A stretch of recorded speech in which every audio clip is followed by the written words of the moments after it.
Hello, welcome to the 2016 Iowa City Book Festival, presented by the Iowa City UNESCO City of Literature. We would like to thank the sponsors who made this event possible: the City of Iowa City, the University of Iowa, the Iowa Arts Council, Sheridan Iowa City, the Iowa City Public Library, the Iowa City Coralville Convention and Visitors Bureau, and Iowa Tourism.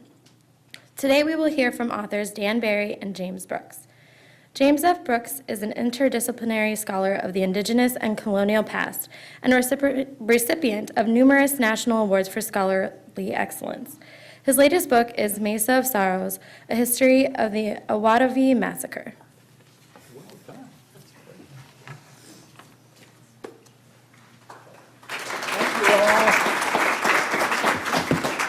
It's a delight to be here. I'm really, I've never done, this is like bucket list, total top of the bucket list item for me. Like Iowa City Book Festival, and I get to read, like, you know, this doesn't happen to professors very often. Like, you know, we usually work with captive audiences, you know, like 220-year-olds, like, oh, I got to listen to this guy. And here's people who come out just because you actually like books and stories. Like, where have you been hiding? So I'm serving as the warm-up band for Dan, because actually I know you're here for him, because he's got this like really cool story that's really all about you folks, and I'm talking about people that are 2,200 miles away. But so as I teach at the University of California, Santa Barbara. I started out actually teaching at the University of Maryland, and then kind of bounced around as academics do. And in the meantime, I spent all of my time working in the what we call the kind of the southwest borderlands, New Mexico, Arizona, down into California, northern Mexico, for my research work. And if you look at the whole body of like 25 years worth of work that I've done, it comes down to basically one question, and that is, why do perfectly decent people do perfectly awful things? And ultimately, you know, when my students say, well, what have you learned in all your time? I say, you know, what I've learned is that we're a wretched species. We are just a wretched, wretched species. But we're capable occasionally of like extraordinary grace. Like, figure that out. How can we be this horrible kind of species, but occasionally we do these beautiful things, right? And so a lot of my early work was looking at intercultural slavery in the Southwest, both Indian people and Spanish colonial people preying on each other, women and children, absorbing them, exploiting them, raping them, doing all the things that our wretched species does. But then there would be these moments when these kind of strange mixtures of community and kinship would emerge, where Indians and Spaniards were interacting and supporting one another.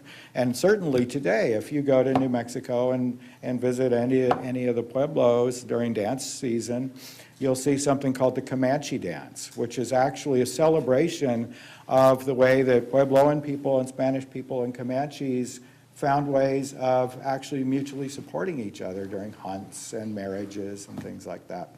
So having done all that, I thought, well, I probably ought to find something even more grim and awful to study, right?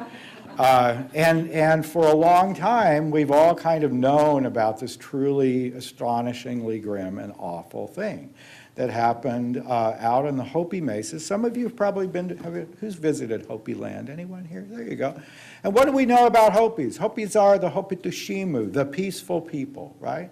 They are who we model, you know, the idea of peace on in North America. And yet, in the fall of 1700, probably November, a coalition of at least 3 Hopi villages, perhaps as many as 5, fielded a small army of warriors who went and lay beneath the cliffs of Awat'ovi Pueblo overnight. And just at the moment of the yellow dawn, as the stories go, they heard the crack of a blanket coming through the dawn air. And that was a signal that a certain defensive gate in the wall around the pueblo was unlocked. And these attackers poured into the Pueblo. They trapped the men and the boys down in the kivas. Many of you probably know what kivas are. During the Wuwutzin, the initiation ceremonies, they threw burning bundles and branches and red chili peppers down into these subterranean chambers. And as the men and boys tried to escape, they either clubbed them with stone hammers or shot them with bows and arrows. And in a matter of a few hours, had obliterated the Pueblo. They took some number of dozens of women and children hostage and captives out of there. Took them back, had a horrible fight about the distribution of these captives as they went back to their villages, but finally did distribute them. And those women became wives of new men in those new villages, brought their clans with them in the matrilineality of the way clan systems work at Hopi. And so in those villages today are descendants of the destruction of Awat'ovi Pueblo. And they are marked as such even today. That why would Hopis decide to destroy one of their own communities, right? We don't do things like that. And yet, there were powerful forces and reasons that made it make sense. So one of the things that I try to do in this book is to find, it's not a whodunit. We know whodunit. Nobody's denying that. But it's a whydunit. That why do some of the most peaceful people on earth find it necessary to obliterate one of their own communities? And I wouldn't have written the book unless I thought I had found my way to one way to tell the story that might relieve some of the burden. 316 years later, this weighs as heavily both on the descendants of the victims who are vilified as somehow being associated with something terrible that happened at Awat'ovi, and the descendants of the perpetrators. Because one of the things about violence is that when you commit violence, you're as stained by it as the recipient of the violence. And Hopis understand that. And so the book is an attempt for me to find a way to tell this story in such a way that it may lift the burden a little bit. So I thought what I would do is just read the opening passage, a couple of pages there, and then go back and near the end try to say some things about why this story matters to us here as well as to Hopis. And since I haven't done this before, I hope that makes sense. Does that make sense? Okay. I don't know what I'm doing, but I'm just the warm-up band. You know, it doesn't matter, right? As long as I'm loud and have a beat, that's all that matters. So chapter 1, A Gate Unguarded. And the epigraph is from Tapolo, the chief of Awat'ovi Pueblo, as recorded in an oral history. And he is said to have said, "The women and maidens you take, the men and old women you may kill." I had thought about the bodies, but not about the bones. They weren't a lot, but they drew the eye. One could hardly take a step without the crunch of a ceramic sherd underfoot, but now I stepped even more carefully. Bleached white with exposure to sun and wind, just a few lay scattered on the sage-covered mounds of the ruins. A splinter of ulna here, what seemed a fragment of cranium a few steps farther along. Until the site had been fenced, sheep grazed the run of Antelope Mesa. Maybe these were sheep. If not, it seemed ironic that so many people's remains rested in tidy curatorial boxes in the Peabody Museum at Harvard University, while these, perhaps their own brothers and sisters, mothers and fathers, were strewn across the fallen walls and houses of the high place of the Bow clan. As my guide and I walked the site, we discussed how, although descendants of the victims might today wish to see their distant relatives repatriated from Cambridge and reburied in their former home, the larger, diverse Hopi community harbored doubts. Their proper handling posed an unexplored challenge. The Hopi Cultural Preservation Office bears responsibility for balancing the past and the present, the wishes of the remnant surviving clans, and the cultural integrity of the Hopi nation. As recently as the 1990s, the tribe had contemplated opening the ancient pueblo and its 17th century Franciscan mission for public visitation and interpretation. That would provide an opportunity for Hopis to render their history in a location under tribal control and relieve the burden of tourist visitation on living Hopi towns. But when the prospectus, prepared in consultation with archaeologists from Arizona State University, came up for public comment, objections from the descendants of those who died at Awat'ovi foreclosed further consideration. For them, it remained an open wound of memory and sorrow, and of an even distant time, of an event distant in time, while still terribly immediate in meaning. After several hours in the winds that leapt over the rim rock from the Jeddo Valley, we snaked our way back through the sagebrush and cholla and barbed wire livestock trap and returned to the dusty SUV. We had walked each precinct of the site, the ancient western mound, the two plazas, the eastern and later colonial mounds, the tumbled stone walls of Mission San Bernardo de Awat'ovi and its convento, and the mysterious Kiva depressions. Its 25 rolling acres seems stunning in its expanse, certainly the largest town in the Southwest when Spaniards stumbled upon it in 1540, and yet terribly intimate in their closer details. Vaguely traced by remaining lines of sandstone masonry, these were storage rooms and milling rooms and cooking rooms and living rooms, and subterranean places of worship. Nearly 5 centuries of history lay beneath these low rises, some 20 to 30 feet of human striving and loving, hunger and want, sex and death.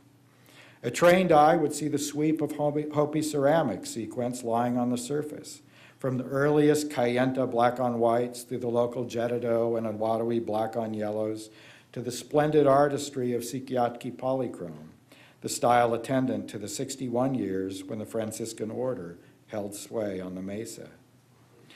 A half millennium of history and artistry in the glance of an eye. This much I knew. Fortress Awat'ovi, the easternmost pueblo of the Hopi villages on Antelope Mesa, had stood for centuries as the eastern gateway to the whole of the Hopi world. Long renowned for its martial strength, in the autumn of 1700 it fell easily to an early dawn assault, not by traditional enemies like nomadic Utes or Navajos, but to a combined force of Hopis from neighboring villages. Its assailants apparently gained entrance under cover of darkness through an unguarded gate in the fortified masonry wall that encompassed the village. They encountered little resistance, for most of the people of Awat'ovi had spent the night in their kivas practicing traditional, yet perhaps unorthodox rituals. Trapped therein, their attackers rained crushed peppers, flaming torches, and arrows upon the victims. Those who were spared were taken captive and marched westward toward the other Hopi pueblos. At a place later known as Mast Como, or Ghost Mound, many were tortured and slain. Some few women and children survived to be married or adopted into their attackers' villages. Balance had been restored, according to most Hopi accounts. So that's the way the Hopis often represent this story, is that something terrible was underway at Awat'ovi. It was creating what in the Hopi language is called kayaneskatsi, or chaos or corruption. And therefore, these Hopi attackers had no choice but to lay waste the village and restore suyaneskatsi, or harmony and balance. And that's a lot of what I try to explore in this book, is how do you move between these two kind of poles of human capacities. But at the end, and this is a kind of a rumination in conversation with those opening passages, ruins provoke an ache in our historical imagination. Whether the remnants of our direct ancestors or the broader human family, they invite us to reflect on the fragility of our own lives. We know full well that our own homes and towns and cities are destined to lie in rubble at some point in the future, and that our own remains may someday be carried as ash on the wind, or as bones gnawed by rats under a decaying city's moon. In light of the events of the preceding millennium, we see Hopis grappling with the very issues that absorb our days today. How to define our own communities in relation to others, especially those outsiders who wish to take shelter under our eaves, and to create humble and humane avenues for intercultural understanding. The twin forces of absorbing new neighbors and excluding aliens seemed intensely central to the catastrophe at Awat'ovi Pueblo in the autumn of 1700, and to the survival of its remnant peoples. In the Awat'ovi case, new forms of pious practice apparently involved both women and men. And born of those people's religious experience in this heterodox community, they comprised the transgression that caused senior leadership among the Hopis to summon its destruction. And even then, Awat'ovi did not die. Surviving Awat'ovi women brought the Mamsrau ritual to the village of Walpi and the Sand, Rabbit, Coyote, and Butterfly clans to Arrivi. Others found shelter among Navajo bands in nearby Jeddo Wash. For in 1882, members of the Tobacco people subclan of the Tahichini, or Red Running into Water clan, they felt so strongly about their rights to land around Awat'ovi that the area now called the Jeddo Island of the Navajo partition land was set aside for them, totally surrounded by Hopi land, according to the ethnohistorian Dave Brugge. Navajo traditions also indicate that the Deer, Rabbit, Tansy Mustard, and Ye'i, or Hopi Katsina clans, descended from the clan mothers who escaped death at Awat'ovi. Not unlike the children born of undocumented mothers who are afforded citizenship in our nation today. That's my story. Thank you.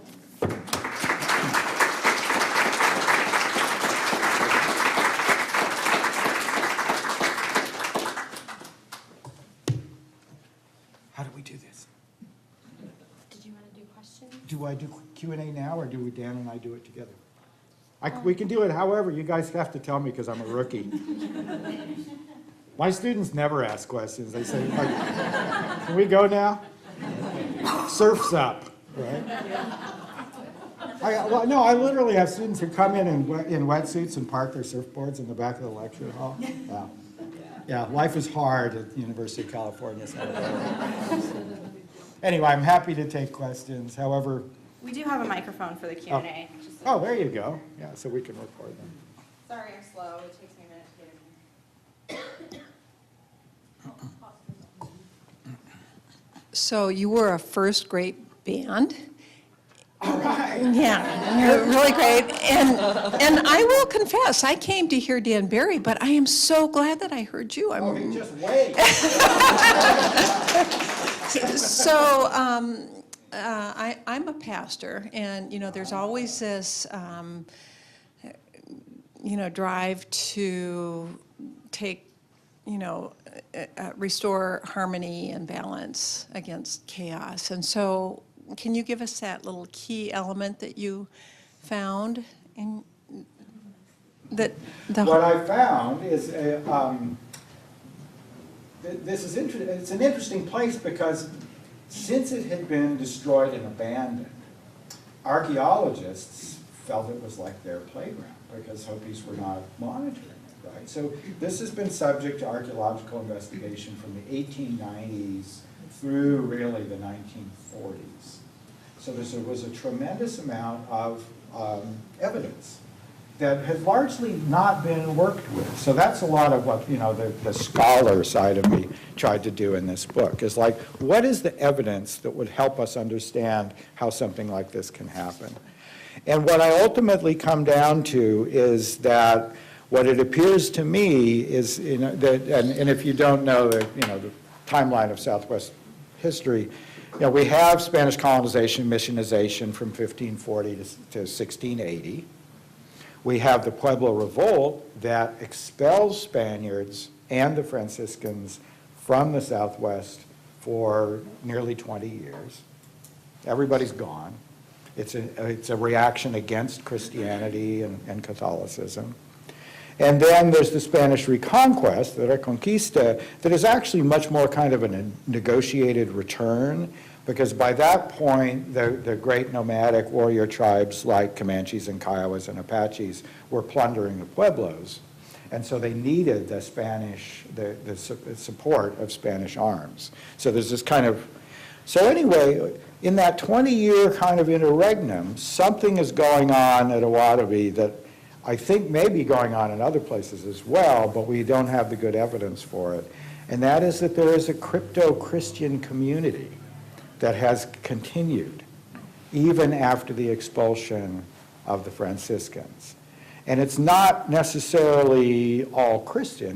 The evidence to me suggests that it's very much a hybrid of Hopi traditional practice and Christian practice. And I think that it's probably led by women, which is one of the most kind of striking and terrifying aspects. If anybody comes off badly in this book, it's the old guard Hopi priesthood of men who sees whatever's happening at Awat'ovi as really threatening to themselves, to the old Kiva societies and the Katina societies. So that's what I try to get to. Now, I don't know that we will ever know.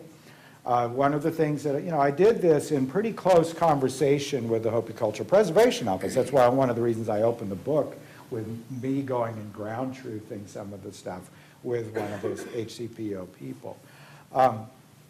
And this book is built only from publicly available documents, records, and publications. It does not involve me imposing myself on Hopis for their insights, right? Because what I wanted to do was gather all the publicly available information, put it into the story that I found, donate that to the Hopis, and say, hey, I'm going to step back. You guys can have the conversation that you may. Hopefully this will relieve some of the burden, because I think one of the ways I tell it is, as I explained, it's like a classic Greek tragedy. Everybody knows something awful is going to happen, and everybody is going, time out, wait, step back, but nobody can quite make that moment happen.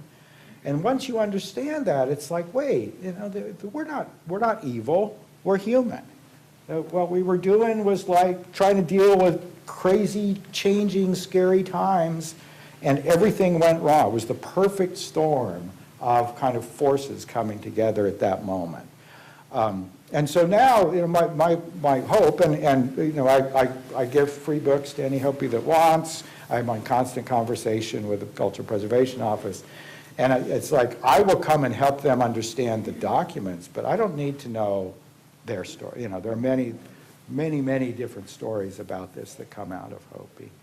But that's when I realized, this is exactly the story we're living in today, of heretics and heterodoxy and the punishments for, straying from the path. Nothing has changed. We're a wretched species. Thank you. Yes. Let's have one more question and we can move on to Mr. Berry.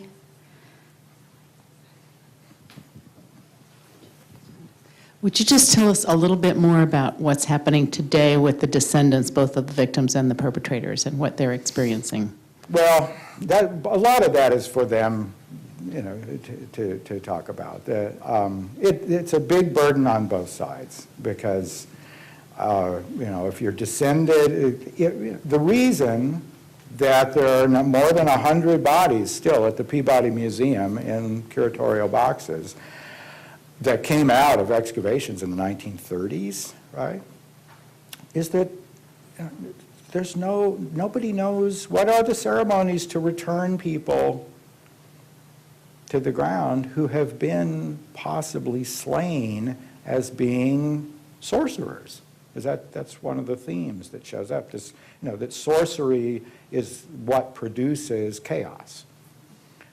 And so it's not that, I think that Hopis would love to bring them home, but what I've been told is like, nobody told us how to deal with this, right?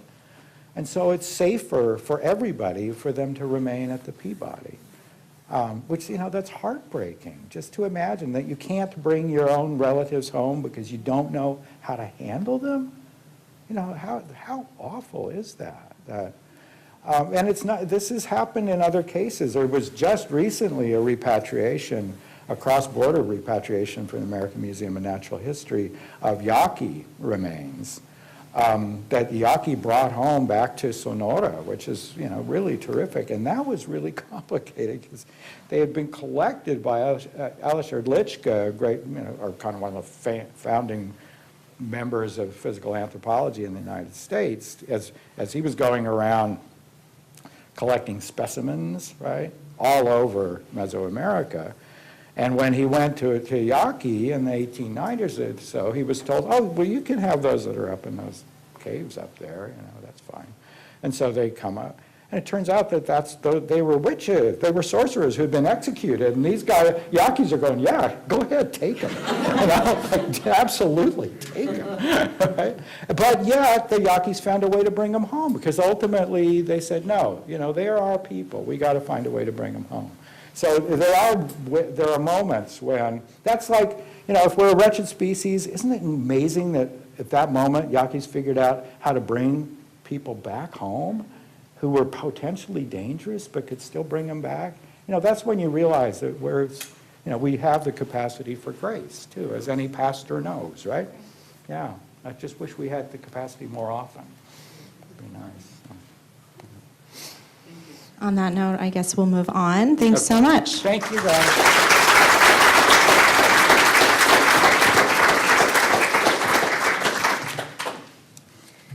Next, we'll hear from Dan Barry. Dan Barry writes the This Land column for the New York Times. His latest book is The Boys in the Bunkhouse, Servitude and Salvation in the Heartland.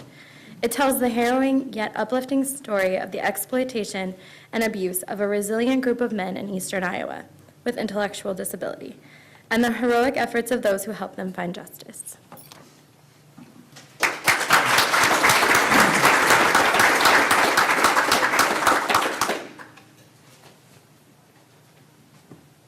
Hi, thank you for having me. What a lovely line to the capacity for grace. I love that. And that's the struggle of the human condition, and it's true in your story and true in mine. So I'm here in Iowa telling people from Iowa about an Iowa case. I feel very awkward about that, but I'll do my best. The story, Henry's Turkey Service, when you know the outlines of the story, it seems as though it may have happened in the 30s in some far-off distant land. And in fact, it happened only a few years ago, about 20 miles from here, right? So how did I come upon it? I write a column called This Land for the New York Times. It has me wandering around the country and, you know, interviewing the coroner from The Wizard of Oz, or, you know, covering Hurricane Katrina, or hanging out with burlesque queens at a reunion in Baraboo, Wisconsin. We've all been there, right, Baraboo? And so that requires me going online and saying, hey, you know, I haven't been to Iowa lately, and I hadn't been. And so I just was noodling around, and I came across kind of a 100-word story that was really kind of a distillation of a lot of things that you already know, but was new to me, and I would argue new to most of the rest of the country. A lot of it was, you know, rooted in some of the great work by the reporter at the Des Moines Register, Clark Kaufman. But it had a series of words, a series of phrases that kind of took my breath away, right? So, you know, a $240 million settlement through the EEOC, the Equal Employment Opportunity Commission, which champions the rights of people in the workplace. Let's see, 32 men with intellectual disability living in a converted schoolhouse that had fallen into squalor, working at a turkey processing plant for 30, 40 years, earning $65 a month for 30 or 40 years. So I read that, and I really, honestly, I couldn't believe what I was reading. And so I said, I have to write about that. I got to do that. So I called up the lawyer who handled the case, Robert Quinino, and those of you who know him, he is like Javert. You know, he got onto this case and to this day has not let go. I'll just let you know that, okay? So even though he won the lawsuit on behalf of the men a few years ago, he hasn't given up. He is still very much immersed in their lives and championing their cause. So I called him up and I said, hey, I got to write about this, but I want to talk to the men. I don't want to be one of these reporters who writes around a group of people. I want these men notwithstanding their disability, to be included in their own narrative, right? And he said, no one has talked to the men. And I said, why not? And he said, no one has asked, okay? So that was the moment for me. That was really kind of an epiphany for me, that separation between us, the non-disabled, right, and people with disability, particularly people with intellectual disability, right? That otherness, that segregation, that separateness, that uncomfortableness, and I wanted to explore that. And so through the help of Robert and some other people, including some who are in this room, I got to know the men, and I'm so privileged to have gotten to know them. You know, there's Gene Berg and Henry Wilkins and the Penner brothers. I could go on, I could name all of them. But let me tell you about one. It's how the book begins, because it gives you a sense of where these men came from. These guys, to a man, were Texan. They were not Iowan. They became Iowan, I would argue. And we all know they worked at that plant, right? First thing, get them birds out the coop. When the truck sighs to a stop in the turkey plant's feather-flecked dock, it's time to unload. You open a crate and grab a 40-pound turkey that wasn't too happy about being caged in the first place, but sure as hell doesn't want to leave it now. He knows, he ain't stupid. He can tattoo you black and blue just by beating his wings. So grab him by the legs, tuck him under an arm, and flip him. Then hang that bird, hang him, upside down on one of them shackles moving toward the plant's mouth. Watch him get swallowed up. Willie Levi did this hundreds, thousands of times a day for years, for decades, turning the shit-flutter task into an artistic performance of movement and sound, like some austere of slaughter. He was the turkey whisperer. He talked to the birds, and they talked back as if sharing an interspecies understanding about the fetters of fate. He puffs out his cheeks and summons his turkey song from somewhere deep within, a haunting aria unrelated to the gobble-gobble of child's play. Guttural and true and anxious and mournful, Willie's song carries an insight earned from having spent nearly as much time with turkeys as with humans, on scratched dirt ranches and hen houses and tom pens, on the loading docks, along the assembly lines of evisceration in Texas, Iowa, Missouri, South Carolina, his clothes flaked with their guts and fingernails caked with their blood. His shelter, his food, his paltry earnings, his every joy and sorrow were controlled by a company whose very name invokes the damn bird that dictates his life, Henry's Turkey Service. But Levi did more than talk to these panicked creatures. He eased them into an acceptance that their time had come, comforting them in their final moments. I pat him on the belly when I get him on the shackle, he says. I say, okay, Tom, quieten down. Get them out the coop, Levi says. Send them to the kill room. Time for Willie Levi is either today or not. Today, he might remove the 2 plastic white spoons he keeps tucked into one of his socks pulled high and beat out a clickety-clackety rhythm. He might tell you he prefers being called Levi, just Levi. He might get depressed and fall quiet, or he might sing one of those hymns he came to know so well as a robed member of the Sunshine Singers, a traveling choir at the Mesa State School. He remembers all them songs, he says. What a friend we have in Jesus. He's got the whole world in his hands, the old rugged cross. Today is today, and one day closer to his favorite day of the year, his birthday, which he will tell you whether it is the day before, the day after, or Christmas, his wandering left eye measuring you for your reaction. August 19th, 1946 is this thick, muggy day that Willie Levi is born in the eastern Texas city of Orange. His father is a mill worker when he works. His mother is a hotel maid who knows from the moment she holds her first child that he is mentally deficient, as a state report would later put it. If there is a normal to his family, to his time, he did not act it. What has transpired from that blessed day until today is the time contracted past for Levi, a jumble of many moments, any one of which could have happened a half year ago or a half century ago. But today is today, and what a friend we have in Jesus. Doctors advise Levi's mother that her firstborn should be placed in an institution, but she chooses not to hear all the fancy words that come down to separating mother from child. So Levi goes to school with all the other poor black children in that part of Orange. Soon he is a man-boy of 19. His alcoholic father is nowhere to be found, and his worried, overworked mother is in Rusk State Hospital for the mentally ill. So one hot June morning, Levi and his sister Idabelle take a long bus ride with lots of station stops. Finally, they reach some far-off Texas place that boasts of being a great destination no matter how you pronounce it, but you pronounce it Mahia, almost like a greeting called out on the street. Mahia, Levi. They visit a campus with a sprawl of buildings just outside town. Then Ida Bell explains that she has to go, but he has to stay. She says she doesn't want to leave, but she has to, and he has to stay.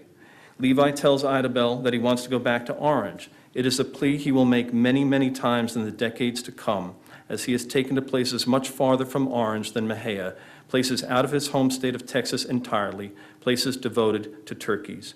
I want to go back to Orange, he says, and will keep saying, I want to go home. But Levi has no home in Orange to go to anymore. No mom, no dad, no Ida Bell.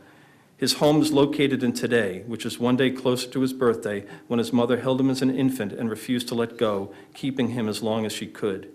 You'll know Levi when you see him, a wild-haired, white-bearded black man in his late 60s who walks as if in fear of falling. He has a few strands of Mardi Gras beads draped over his burnt orange Texas Longhorn shirt and a pair of white plastic spoons tucked into one of his knee-high socks. Ask him, and he'll sing a turkey song that will go right through you. See, he's just one of the guys, right? Willie is our Virgil, right, taking us. He represents all these guys, the Penners, Henry Wilkins, Preston Pate. And you all know the story. These guys came from Texas institutions called state schools. They're pulled out because they want to free up the beds, and it's sort of a nod toward the deinstitutionalization that was rightly taking hold in the rest of the country, but Texas arguably was quite slow to it. And the idea was, all right, let's teach them a trade. Let's make them tax-paying citizens of Texas. So they brought them to a ranch. A guy teaches them what? He teaches them how to catch turkeys. They become quite proficient in it. So then this guy, T.H. Johnson, and his partner, Kenneth Henry, the owners of Henry's Turkey Service, say, hey, why don't we create crews out of these guys and send them around the country? In so doing, by the way, they split up brothers, and brothers would never see each other for decades. And so some of those guys came to Adalissa, okay? So they rent out that bunkhouse. They trick it out to a dormitory. They make it quite nice in the beginning, relatively. There's, I think, a pool table, there's gym equipment. It's a hell of a lot better than an institution. The guys are getting up at 3:30 in the morning, going to West Liberty to work at what was then the Lewis Rich plant, doing that assembly line work for 8 hours a day, 5 days a week, coming home. And then on weekends, they might go to Walmart, they might go camping. Once in a while, they might go to an amusement park. And they were getting paid $65 a month under a federal law that allows for that. And so you could argue that it's okay that it was started with good intentions, right? They're well-fed, they're out of the institutions, yada, yada. But they're really also segregated, aren't they? Okay? They have no choice in what they're eating, where they're living, whether they even want to work Turkey, right? They're never asked. That's not a question. All around the country, the Americans with Disability Act is taking place, and people are rightly embracing their human rights and their basic rights. These guys are like hermetically sealed in that bunkhouse in Iowa, in Adalissa rather, and they're also being financially exploited. So very early on, an Iowa social worker named Ed George recognized the arrangement for what it was, virtual servitude. He's kind of a prophet. He's right there. Ed.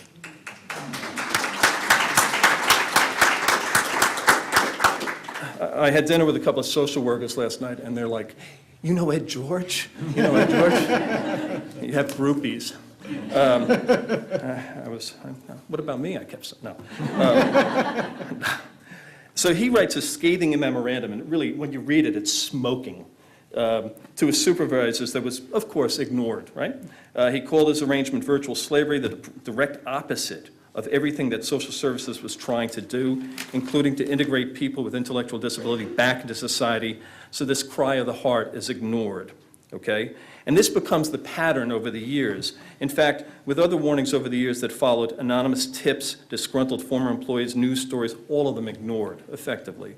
The bureaucracy of social services got in its own way, found reasons not to intervene. As the governor would later say, the state of Iowa simply failed these men. So the system devolves over the years, right? Okay, so whatever the good intentions are in the beginning, it begins to dissemble. the guy who creates it falls into the throes of alcoholism. The building, not meant for habitation, begins to fall into disrepair. Cockroaches, you could hear the cockroaches in the walls. The ceilings are leaking. There's water and snow melt falling into the men's bedrooms and into the dining room and into the cafeteria. And at the same time, the men are falling into disrepair, physically and emotionally. Their teeth are decaying, okay? They have infections on their feet and on their legs. And some of them have hands like this because they're doing the same repetitive work of eviscerating turkeys over and over again, that their hands are kind of, have become sort of deformed. And so what strikes me, talking about grace, is the fraternity that the men develop among themselves. They've got no one else, effectively. So let me tell you just a little bit about that. The men suffer one another's abuse collectively, as if they are all Tommy Johnson being handcuffed, or Henry Wilkins being forced to eat jalapeno peppers, or Raymond Vaughn carrying weights while walking in circles, or Jeff Long denied the use of his own television because he didn't feel like working one day. And every now and then, someone rises in defiance, as when Billy Penner stood up for Willie Levi after his friend was ordered once again to grab the pole and not move. That was one of the punishments. So this is an old schoolhouse, and there was a gym there, and there were poles, and the men, if they were thought not to have worked hard enough during the day, they were ordered to hold the pole and not move for an hour or two, some kind of wacky punishment. So Billy Penner stood up for Levi after his friend was ordered once again to grab the pole and not move. Levi gets emotional in the telling. He say, "You leave him alone." He say, "I'm going to deck you one." The men are on their own, unable or unwilling to tell others what it was like to see cockroaches nesting in their televisions and clock radios, to be assigned dehumanizing numbers that made sorting all the laundered socks and underwear that much easier. They remember their numbers still. Brady Watson was 2, Frank Rodriguez was 83. To hear another man's repetitive tick as he tries to understand why he didn't get his $5 that week, or why he wasn't allowed out of the van, or why he'd been called a dumbass. "I was doing the best I can," Jeff Long says again and again. "I was doing the best I can." Pete Graffinino, the cook, tries to keep the bugs out of the food. Robert Penner gives Preston Pate his insulin shots. Frank Rodriguez and Brady Watson do the laundry. Sometimes the clothes just have to be thrown in the trash. And on the rare occasions when the outside world is reminded again of how they are living through a newspaper report or a tip from a former employee, the actions taken, if any, never interrupt the repetition of their everyday existence. Supper, television, lights out early, boys, because we're doing it all over again tomorrow. The rain and snow melt drips into pans and buckets placed around the gym, the bathroom, the garage, the kitchen, a bedroom or two. Plinking and plopping, the elements beat their relentless rhythm against the ancient schoolhouse structure, testing, knocking. Something has to give. And something does give finally. The company decides to retire the men. In other words, the men don't even have a choice on whether they're going to be retired. And so they're going to shut the operation down. So they notify whatever family members are still involved in the men's lives. And one of the sisters says, "Well, Keith's been working you for 35 years. How much does he have in the bank?" And the answer is $86.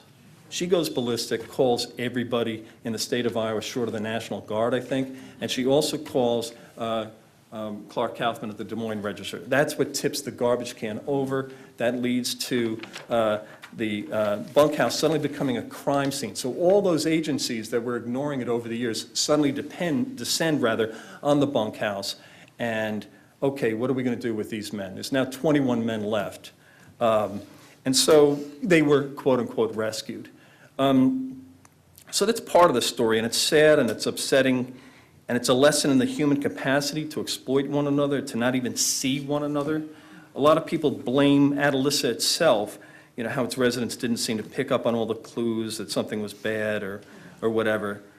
I think that only goes so far. I see Adalissa as Iowa City. I see it as New York City. I see it as the street that I live on. That's how I think about it. I think we're all residents of Adalissa in a way. We think we're doing the best we can. We're comfortable in our own little cocoons, but we're not really seeing. And it has to be pointed out that a lot of people who did step up including in Atalissa, Veda Baker and some other people in Atalissa. I mean, they embraced these men, and they knew them not as the boys, they knew them as Henry and Levi and Billy and Robert. They knew them. So it's too easy to paint a broad brush there. And I also think this book, as horrible as what I've just told you, is upsetting and has some disturbing elements of the human condition. I also think there's compassion and redemption and grace in it. And so these men are all now going to be rescued. And so think about the social workers who came to their rescue. They took special care of them. They created this program called Stand By Your Man, and they were buddied up with a social worker. And that social worker helped the man begin to, decompress from his environment. And the architect of that was Denise Gonzalez, and she's here,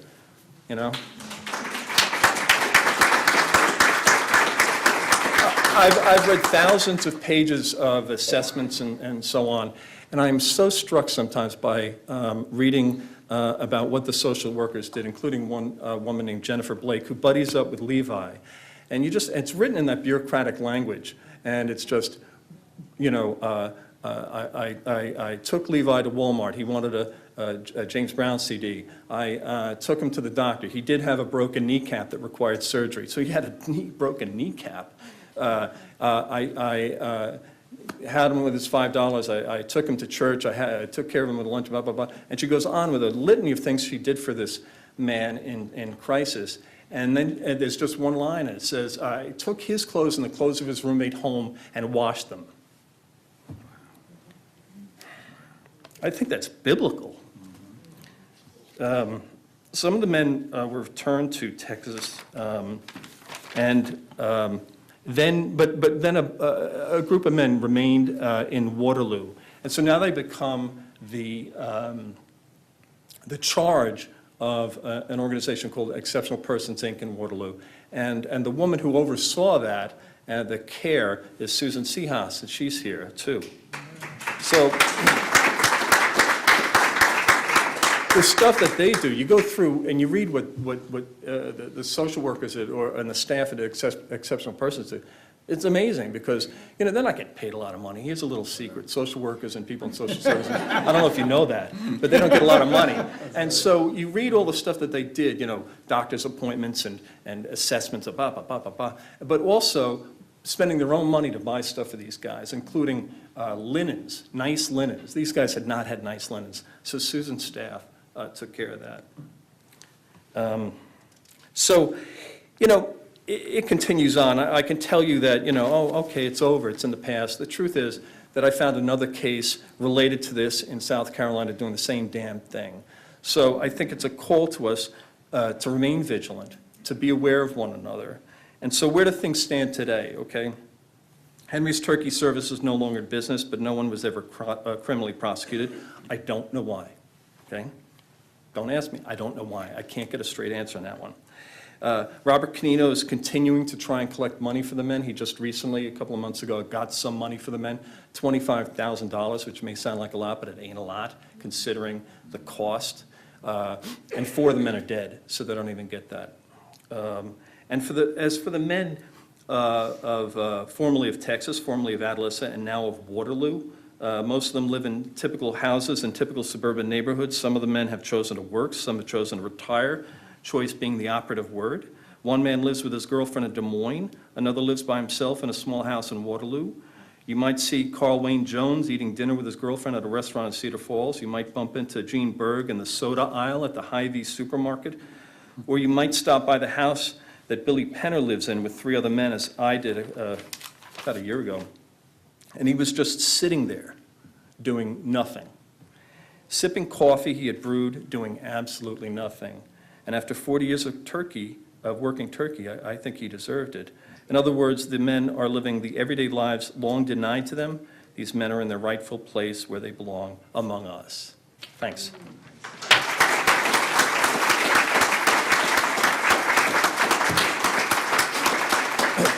I'd like to say no questions, but I'm a reporter, so I guess I have to take them. And then the stoning will happen at 11:15. The stoning of the New Yorker. Dan, has the federal law changed since all of this, and what has occurred in terms of bettering these Yeah. situations? Because we think there are more around the country, and Oh, there are, obviously we've been working very hard to look in Iowa to see if there are others as well, but I'm a state representative, and I was in the legislature during the time they did the okay. hearings. Well, thank you. So- Thanks for being here. Yeah, thank you.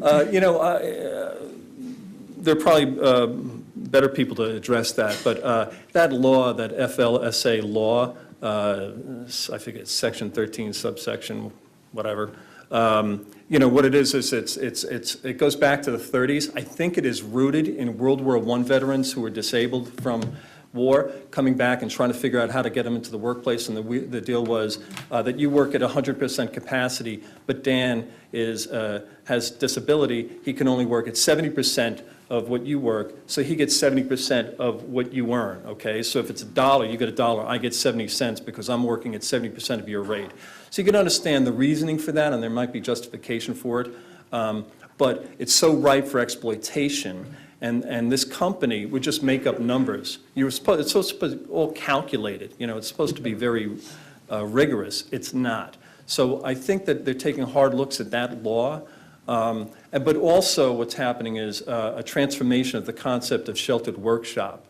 There's pros and cons to the sheltered workshop model, but I will tell you that the Department of Justice is on it because their argument is that it's just another form of segregation, and at the very least, and I think they're aware as well that there's a scale of disability and the level of profound disability. So, my child may not be able to go work at TJ Maxx or something, but your child might be able to. And the point is that everyone should be exposed at least to the choice, at least given the opportunity, at least have that conversation.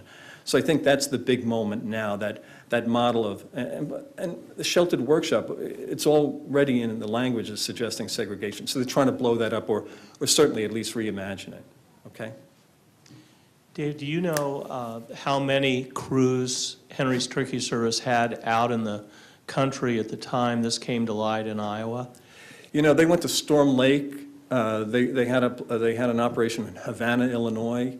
I think there was another one in Illinois, and then one in Newberry, South Carolina that I came upon a couple of years ago. And the men would sometimes swap around. They would be moved around. And over the years, there were a couple of hundred men who went through this. Some men just fell out. Some men died. One guy famously died in Atalissa when he walked off into the snow in January. So those operations kind of went away, and then it was just Atalissa, and then kind of this affiliation with Newberry.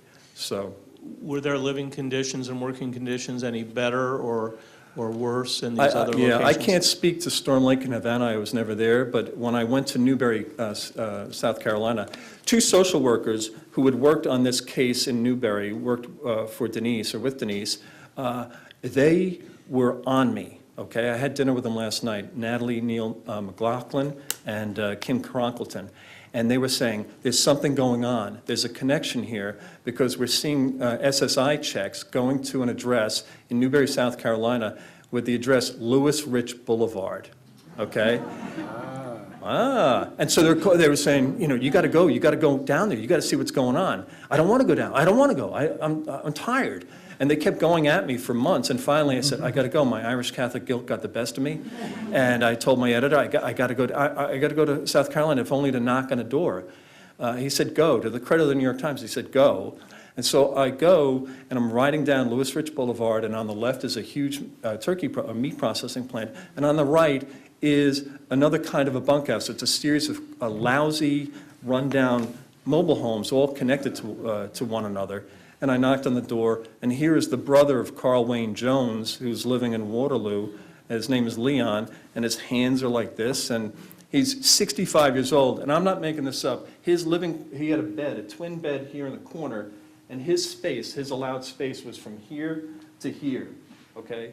65 years old, no money, working all his life, and he was proud of it. So Okay. One more? Or a couple more, whatever? All right. Actually, I had this question for both of you up there, and I was just wondering, what do you think this says about us as humans?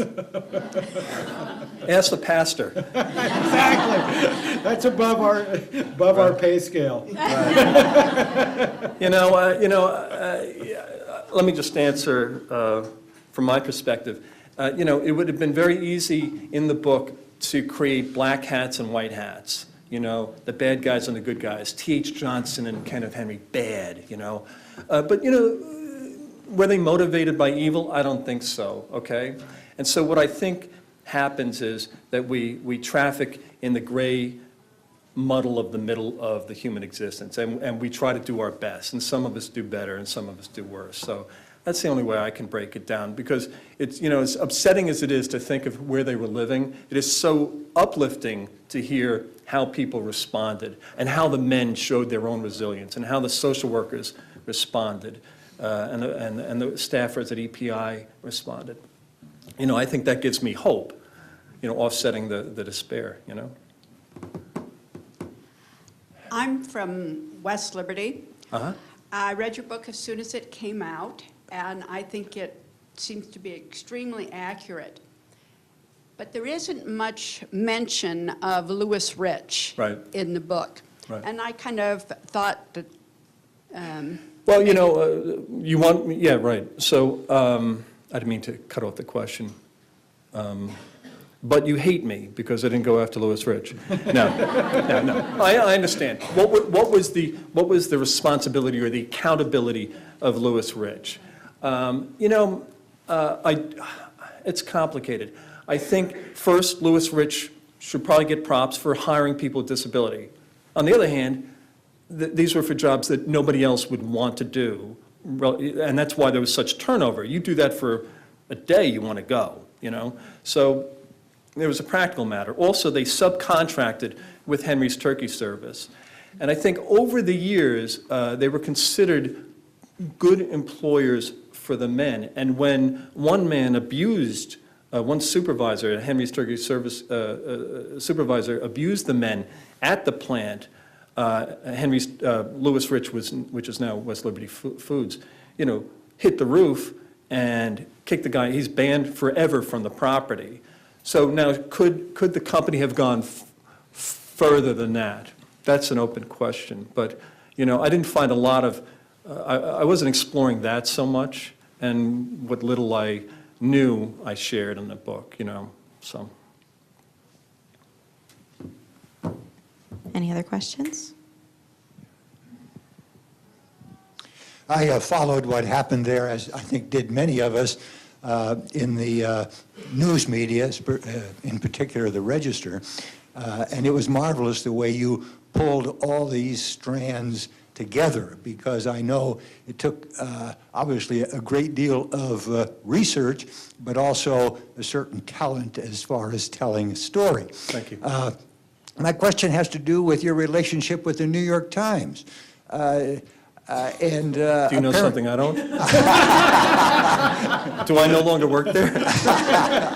No, in terms of them permitting you to go ahead and devote time to a project that may or may not pay off for them. Right. The news media, certainly newspaper journalism, is changing profoundly. I often wonder whether the Des Moines Register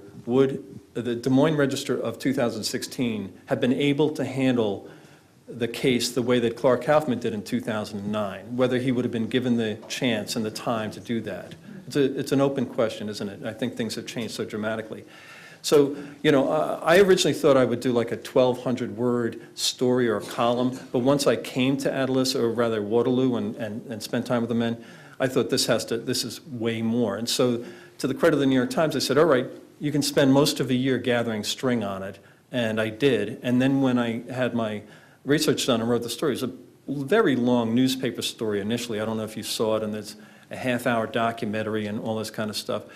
So the Times, you can knock the Times or whatever, but the Times gave me the resources and the time to do it because they recognized that it was an important story. And also, a very top editor, after it was published, okay, said, oh, by the way, you know, I have a brother with intellectual disability, and this meant a lot to me. But he never said it before the publication or during my research. So it also signaled to me that this is part of everyone's lives in some way. So, you know, kudos to the New York Times, who I hope are still employing me.